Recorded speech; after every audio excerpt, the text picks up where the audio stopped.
Hey everybody, great to have you back here in the fish tank. It's time for our monthly check-in with the Minion Masters Meta. If you're new to this series, basically what I do is I record the leaderboards from the game on sort of an hourly basis, and we get all that information into a big spreadsheet, and we have a look at which cards and masters and decks are played the most according to our leaderboard data.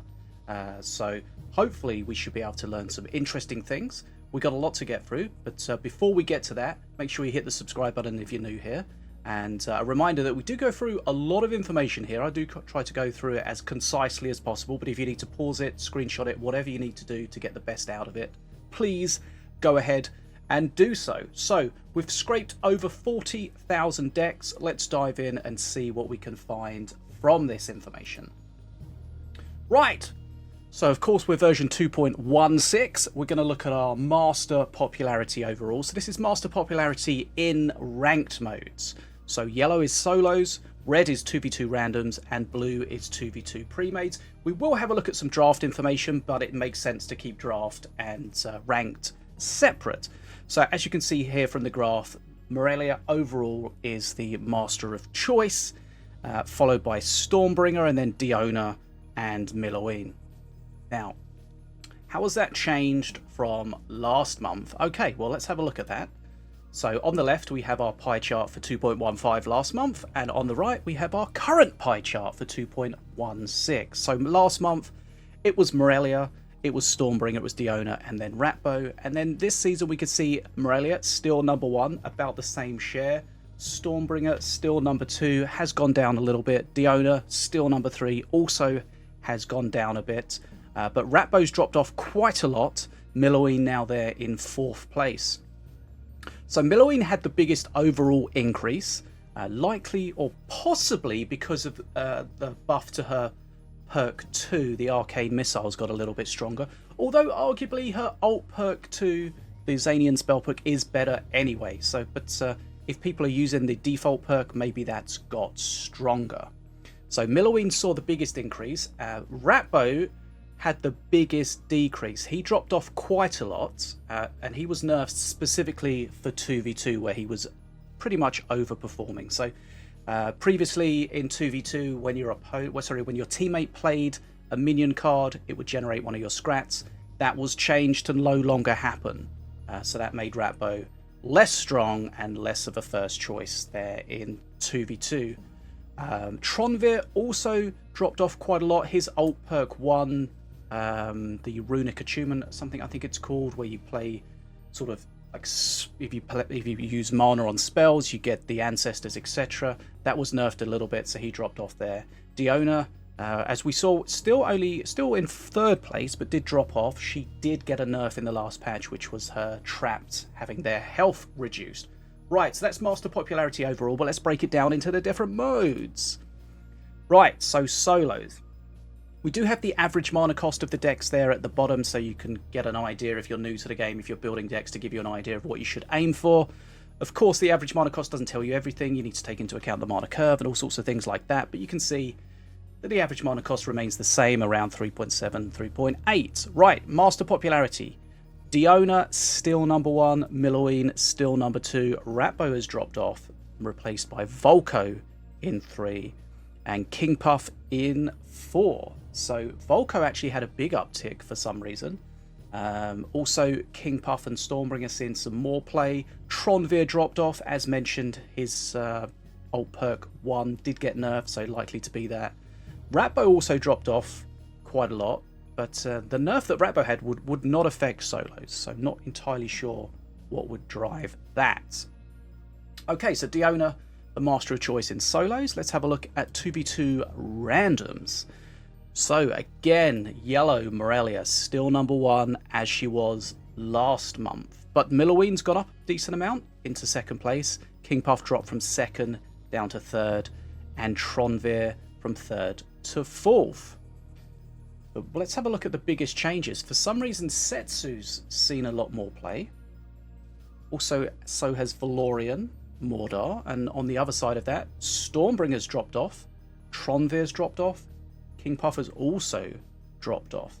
So again, the mana cost staying about the same.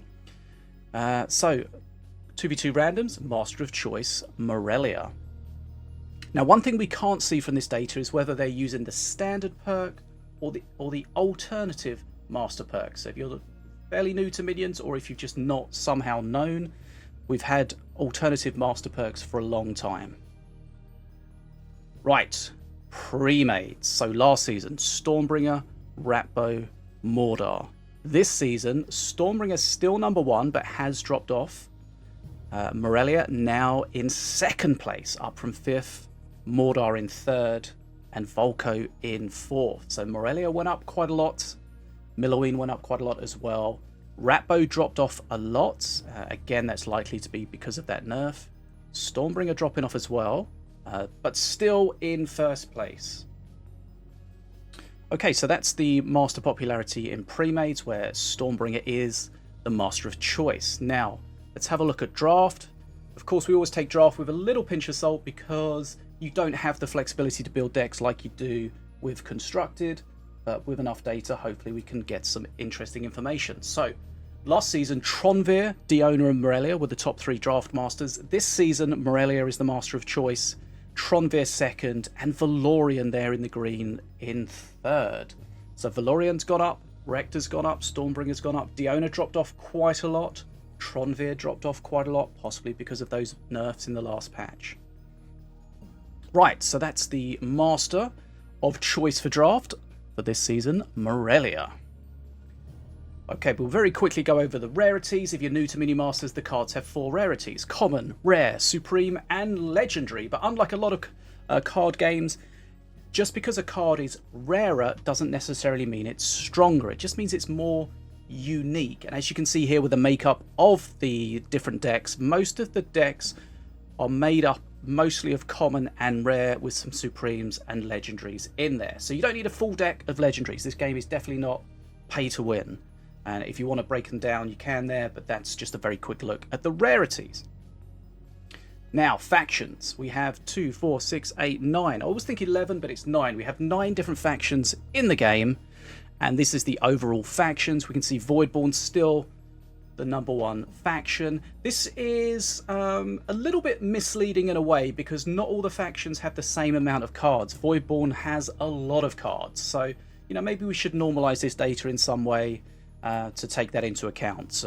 But this is what we have: Voidborn, Accursed, and Scrat, followed by Zenshi. Nothing's really changed too much since the last season. Accursed has gone up a little bit, Slither's gone down a little bit, but not too much has changed. And if you want to break that down to the different modes and compare it to last season, there's your data. Right, next up, wildcards. What are wildcards? Well, wildcards allow you to play duplicates of a card, so you can have either 2 copies of 2 cards or 3 copies of 1 card, utilising your 2 wildcards. Reminder that wildcards are only available to be used in randoms, and this reminds us here are completely superfluous green circles. Effectively, we just have no wildcards in solos, no wildcards in pre-mades. And randoms, we can see 64% of people not wildcarding. That's gone down a little bit from last season. But let's have a look at what cards were wildcarded the most. Now, for this season, we did have a change to the Priestess, where her cost was reduced to 3 from 4. Her healing was reduced, but when the patch landed, not only was her healing bugged for heal too much, basically she was healing the old amount instead of the new reduced amount, but she was also able to be wildcarded, which was not supposed to be the case. So we had a few days at the start of the season before a hotfix where she could be wildcarded, and that definitely affected the data here, because if we look at the data overall, we can see that she is in the top 4. She's the 4th most wildcarded card overall, even though she couldn't be wildcarded for most of the season. I did have a look at the pre-hotfix data. She was definitely the number 1 wildcarded card of choice, making up over 20% of all wildcards for the start of the season.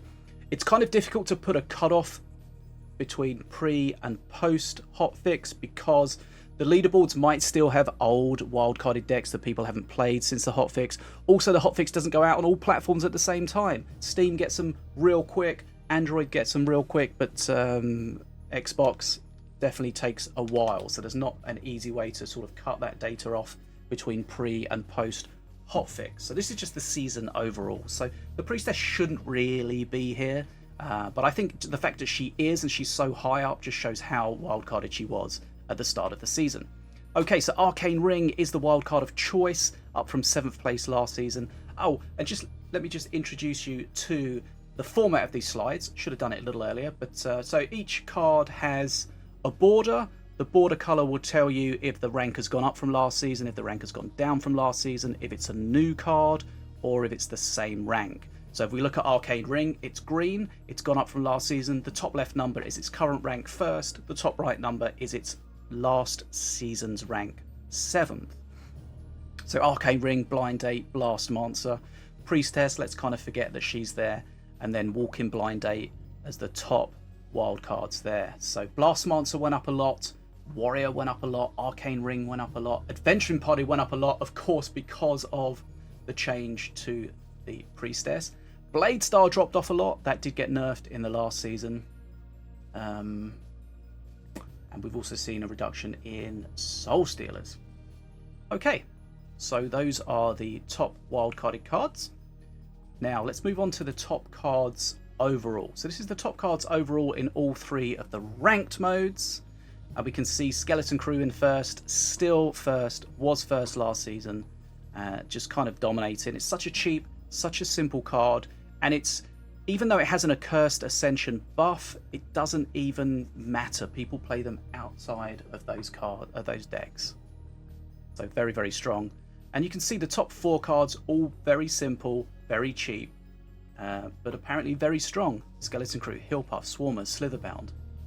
And one of the keys to these cards is they're multiple unit cards. You can play them on a bridge, and they will take a bridge, even if they're going to walk backwards, depending on the speed and stuff like that. Right, so top cards overall, we can see Priestess is still there. So this is not including the wild cards. This is just top card plays overall. Priestess 5th last season. She was 110th, so she's gone up massively. She was the card with the biggest increase of play rate. No one's surprised with that. Blastmonster also went up. Spire Stag went up. But what went down? Ankahesh, Desert's Doom went down. He got a little nerf in the last patch. Morgrul went down. Not really any particular reason. I don't think why that would be. And again, talking about the different rarities of the cards, we've got top 27 cards here. Is Minion Masters play to win? No. How many of the top 27 cards are legendaries? 0. Not a single legendary in here. 17 commons, 6 rares, 4 supremes. And as always, and it always blows my mind, over the season, checking the leaderboards, every single card of the 295 cards in the game was used at least once. But of course, there is one card always, pretty much always, that is used less than the others. So let me know in the comments, pause the video quickly, let me know in the comments, what do you think was the least played card from the data? So remember, we checked 40,000 plus decks, 400,000 plus cards. This card was seen 11 times. What was it? Let me know. Okay, so Skeleton Crew is the top card based on this data so far. Right, we're going to break it down a little bit here. So we're going to look at non-spells. So when you're building a deck, generally you're building a deck with spells and non-spells in mind. So we're going to split it like that. We're also going to break this down a little bit into the different modes, so solos, randoms, and pre-mades. So we can see the top card in each of the 3 ones hasn't changed. Hillpuff still the #1 card in solos. Skeleton Crew still the #1 card in randoms, and the same in pre-mades. Spire Stag, very strong, might be getting a nerf in the next patch. We'll see when that drops, which should be tomorrow, Saturday the 21st. And then we can see Priestess in solos, 7th out of the 295, up from 86th last time. So if we look at the changes, of course, Priestess in solos had the biggest increase. She went up a lot. Morgrul the Swarmer King went down a lot. And of course, once we get to randoms and pre-mades, we start seeing things that are better dealing with multiple units. AoE is king in those 2v2 modes, so things like the Grenadier, Whirly Scrap, Blastmancer. Cursebearer, of course, great at dealing with big units. Cleaver as well. So nothing particularly out of the ordinary there. And then when we look at the other side of the coin here, we look at the top spells in the different modes. Scrutillery now the top spell of choice in solos, up from 4th. Chain Lightning still in 2nd. Daggerfall has dropped from 1st down to 3rd. And it's quite possible that things like, if people are playing the Priestess a lot more, that might change the spells that people are using. People might decide to play something that can deal and kill a Priestess. So for example, a Daggerfall wouldn't, but a Scrutillery, depending on your aim, definitely should. So Scrutillery, the top spell in solos. Avalanche, the top spell in randoms. And Chain Lightning, still the top spell there in pre-mades. Mountain Shaper, we've seen quite a lot of that in specifically in randoms, I think. Not in the top 9, but that did have the biggest increase in play rate. So we've seen a lot more. So this is quite interesting actually. We look at the biggest increases in randoms. Mountain Shaper, Magma Storm, Beam of Doom, all heavy removal spells. Bladestar did drop off quite a lot because it did get that nerf. But our overall top spells, Chain Lightning is still first overall, followed by Unholy Ground, Avalanche, Scrutillery, and Bridge Buddies. Right, so we alluded earlier to the different types of cards. Let's have a look at the Legendaries. Of course, if you're new to the game, Legendaries are really exciting. You want to get your hands on them. Maybe you want to open them from a power token, maybe you want to craft them, but not all Legendaries are created equal. Some are very strong, some are not so strong, some are very versatile and you can play them in all sorts of different decks. Some are really specific. So if you're looking to get some Legendaries, this would give you a great idea where to go. Scotty, the #1 Legendary in solos, followed by Jinglong and Morgrul. Morgrul dropping off from last season's 1st place down to 3rd. And then in randoms we have again, we have cards that are better dealing with bigger units or more multiple units. So Reckinator has gone up from 2nd, replacing Ankahesh. Likely to do with the nerf to Ankahesh last season. Veilstalker still there in 3rd. In pre-mades, we saw that Stormbringer was heavily played in pre-mades, and Razor Squadron's probably heavily played with Stormbringer in pre-mades. So Razor Squadron has gone up from 2nd to 1st. Veilstalker dropping off a little bit, and Morgrul still there. And we spoke just a little bit ago about the Mountain Shaper. We can see there in randoms, Mountain Shaper is the 5th most played Legendary, up from 43rd. Right, so those are the Legendaries. If you're looking to grab some, that's going to be a great place to start. And just to look at Legendaries overall, Morgrul the Swarmer King, Veilstalker, Ankahesh's Desert's Doom, Reckinator, and Razor Squadron, the top 5 overall. Now let's have a little look at Draft. Now Draft is a slightly different game mode. You don't build your deck based on whatever you want to put in there. You get choices. You build a draft deck, you get to choose from 3 masters, then each card from 3 cards. So you are restricted in Draft, and that definitely affects how things play out. There are cards in Draft that are much stronger than you'd expect compared to Ranked, and vice versa. So Plasma Marines, the top Draft card, non-spells we're looking at here. They've gone up from 5th to 1st. Reboom has gone up a decent amount from 36th to 2nd. Heel Puff, 64th up to 3rd. Assassin and Prowler, so a lot of strong cards there. Now, one thing I like to do with this data is have a look at the cards that are played, their play rate from Draft compared to Ranked. So for example, Harbinger, so we can see how Harbinger is the 7th most played card in Draft, whereas in Rank it was the 288th most played card. So very heavily played in Draft, almost never played in Ranked. And when we say Ranked, we're talking about solos. We're looking at Draft. Draft is 1v1. We'll just compare it to solos. So the cards that were played more in Draft compared to their Rank, the biggest differences there: Harbinger, Brothers of Light, Slithering Summons, Lightning Bolt, and War Dancers. And then the cards that were had the biggest difference in their play rate from being heavily played in Ranked to very lightly played in Draft were Jinglong, Iron Grenade, Harmful Souls, Bannerman, and Zap Shrine. I feel like I worded that really weird, but hopefully that makes sense. Okay, so if you're building a Draft deck, these are some great cards to include, and of course we're going to look at the spells And Scrutillery, as we saw with Ranked, it's been heavily played in Ranked, especially in solos. Now it's being heavily played here in Draft, got up from 34th to 1st place. Lightning Bolt, as we said, has a much higher play rate in Draft compared to just solos 1v1, simply because you can't really build your deck necessarily in Draft to deal with that. When you're building a deck in just 1v1, you might think, oh, well, let me include some Horde in case they have a Lightning Bolt, Wizard Buff, something like that. You don't necessarily get that opportunity within Draft. So Scrutillery, Lightning Bolt, Arcane Barrage, Chain Lightning, and Kamikaze Zeppelin, the top 5 Draft cards.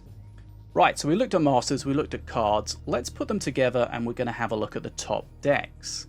Now, the way this works is we've got the top deck for each Master, and top deck means we take into account its position on the leaderboard and we rank all of the cards in it. So the lower the average rank of the card, the better. So here we can see Diona, we've got Diona cheap, we've got Priestess in there, not surprising. Shroomer, very strong at the moment, it's likely to get a nerf. Jezra and Denver. Denver can be very difficult to deal with, or it can be quite easy to deal with, but it takes time to deal with, and it might not cost you HP, but it's going to cost you probably some bridge control. And then we have a Ratbo here, and it's interesting because some of these decks are built to counter some of the other decks. So if your opponent's playing Denver and Jezra, you know what's really good against that? Something like the Dragon Pack, the Flying Dragon Pack, Frost Feathers, Mana Chaser, stuff like that. So some cheap cards, and this is an interesting Ratbo deck because it has a lot of air units, which of course can't take the bridges, but with Ratbo's perk, every time you play after perk 1, every time you play a minion card, you get a little scrat from your tower, which of course gives you that bridge control. Okay, so Diona, Ratbo, then we have a Wreck deck, a lot of similar cards in all of these. Volko, a powerful deck with lots of rage, take advantage of that. Volko's perk 3, the stats show that his ult perk 3 is far too strong, where you get that introduction of however much mana it is very quickly, the infinite rage, so that's likely to get changed in the next patch. Here we have Stormbringer with some range minions, not too many, to take advantage of his perk. But remember, he does have that alternate master perk, which did get changed in the last patch. So instead of giving range to all of your ranged minions at perk 2, he gets the cloud cover, where it picks something up, it gives it a shield, and it gives it marksmanship as well while it's on the cloud. So I've seen some cool things done with that. Not too sure how strong that is though. Right, so our second page of top 1v1 decks, we have a Milloween deck here with a Demon Warrior. Remember, Demon Warrior gets twice as big from her 4th play onwards. And then we have a Setsu deck, Imperium-based Setsu deck. Not too many spells in there. So again, this might be an alternate Setsu perk with her air support at perk 3. Next up, we have King Puff. Not too many multi-minions in there. So King Puff's ult perk 2, the Mimic Magic, is interesting, and I think it's going to get buffed in the next patch, but it's very dependent on what your opponent's playing. So that's probably one of the ones that you're going to maybe switch to if you're playing against someone who's playing lots of Spirit, or someone that's playing lots of Rage, stuff like that. Or you might, if that's not happening, you might stick to the default perk. Right, then we have a Valorian and a Tronvir deck. Again, Tronvir, we can't tell what perk he's using, which is a little bit frustrating. Okay, then we have a Mordor deck. This is the aggro Void Altar deck. You've got the Frostfeather Flyby and the Windwalker to try to help pick up those Void Souls. Next up we have Morelia. And then we have Apep and Ravager. Very aggro, powerful Ravager deck. Okay, so those are the solo decks. Let's have a look at the random decks. So the top random deck, based on the way that we dealt with our data, is this King Puff deck. I've tried this out. It's pretty fun. It's powerful. Mountain Shaper is definitely in a good place at the moment. You just have to charge it up and use it just, when appropriate, just like just about every other card. I've tried the Mimic Magic. It's definitely very good at the ult perk 2 in some situations, but it does depend on what your opponent's playing. And You do have to remember to switch to it if it's appropriate, which of course I forget most of the time. Okay, then we have an accursed Morelia deck. It's got a bunch of cards in there that are not accursed, so it's going to slow down the Ascension. Valorian, again we have a Demon Warrior, but Demon Warrior is not really powerful enough to carry a whole deck compared to how she used to be. So we do have the Spider in there, the Spider not Spider, Ankahesh's Desert Doom. Next up we have a cheap Apep deck. It's a future deck, but only the future past, the 3 mana cheap future past, no future present. And then we have Tronvir. So this is an accursed Tronvir deck. Decent amount of spells in there, which means...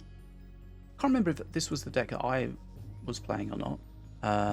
But that's going to be using the alt perk from Tronvir probably, where you're using the spells and you're getting the Ancestors. You also have the Ghost Turret in there as a building, which gives you the Wind rune. And then you have your minions in there. There is a bug with Tronvir where his perk 2... when you use a rune, it will buff the next ground minion, but if you don't have a ground minion in your hand when you use it, you lose it. So that's kind of frustrating. You can play around it, but it's definitely a negative. Right, Milloween. Remember, in randoms, there are wildcards. We haven't seen many of them, but if you see the warrior, they've got a couple of little wildcard symbols above that, so that means there's 3 warriors in this deck.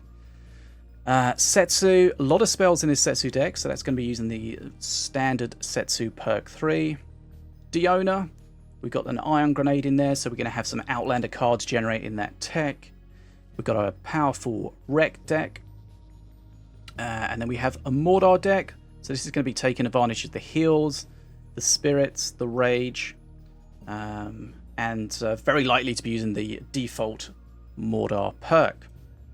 Right, last page of random decks. We see Ratbo here. And then we have Volko, Stormbringer. Decent amount of ranged units for Stormbringer, so probably the standard perk. And a Zenshi-based Ravager deck. And then closing out the deck section, we're going to look at the pre-made decks. And always with a caveat here, some pre-made decks are built to specifically support a other specific deck, whereas others will go with anything. So you can't necessarily just pick 2 of these decks and expect them to work perfectly together, but keep that in mind. Okay, so the top pre-made deck here, we've got Apep, cheap control, we've got the Priestess in there for the healing, the Blast Monster to deal with the AoE side of things. We saw how powerful the Bevalanche spell was, and the Prowler and the Incubus. Incubus really good against those ranged minions. Next up we have Tronvir, similar kind of thing.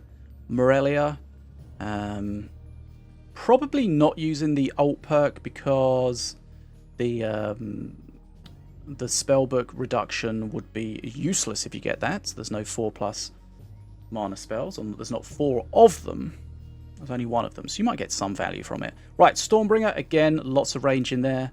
Going to be a standard Stormbringer perk 2 deck. And here we have King Puff. Again, King Puff, nice horde to generate that perk 3 Night Puff army. Right, second page we have Milloween. Nice bunch of spells in there. Probably using the alt perk, but can't tell. Diona. Arcane Bolt's really nice to just deal with annoying things like the Berserker, for example.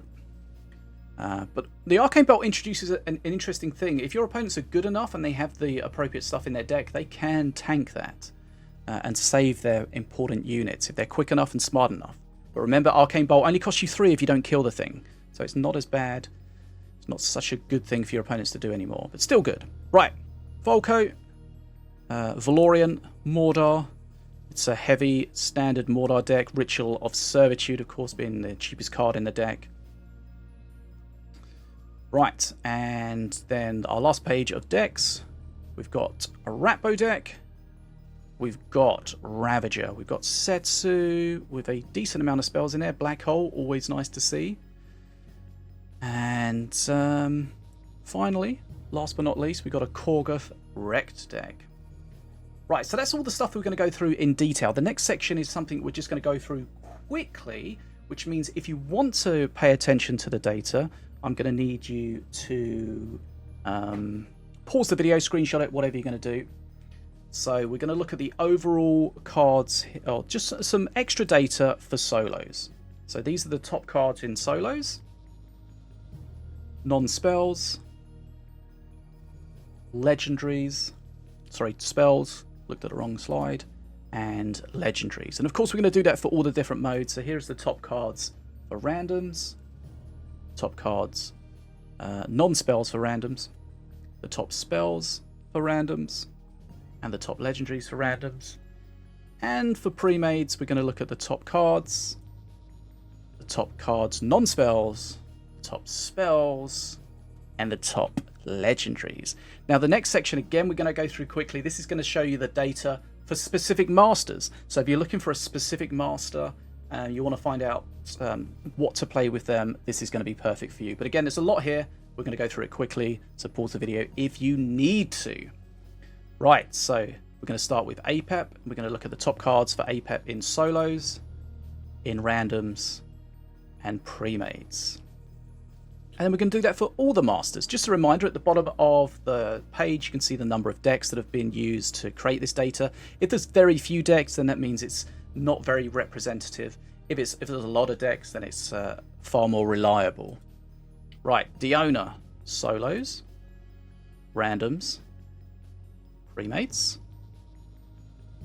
King Puff in solos, randoms, pre-mates, then Milloween for solos, randoms, pre-mates, Mordor in solos, randoms, pre-mates, Morelia in solos, randoms, pre-mates, Wrecked in solos, randoms, pre-mates, Ratbo in solos, randoms, pre-mates, Ravager in solos, randoms, pre-mates, Setsu in solos, randoms, pre-mates, Stormbringer in solos, randoms, pre-mates, Tronvir in solos, randoms, pre-mates, Valorian in solos, randoms, pre-mates, Volko in solos, randoms, pre-mates. That is it. Guys, we got through it. Well done. We went through a lot of data. Hopefully you found some of it useful. I do appreciate your time. It does take a lot of time and effort to put this together, so if you do find this useful, please give this video a thumbs up. Please subscribe to the channel and keep up to date with all things Minion Masters. We did just do an update on the revenue, so things are still looking positive from that point of view regarding Minion Masters. And reminder, I'll put a pinned comment probably to remind you about guessing which do you think was the least played card overall based on our data. We'll see if anyone gets that correct or gets close to getting that correct. And that's pretty much all we want to do. So just a reminder, like, comment and subscribe. I'm Bad as a Fish 80. Tomorrow will be patch 2.17, so keep your eyes out for my update video regarding those changes, because remember we still get our monthly balance changes. And the last thing we're going to do is an awkward wave.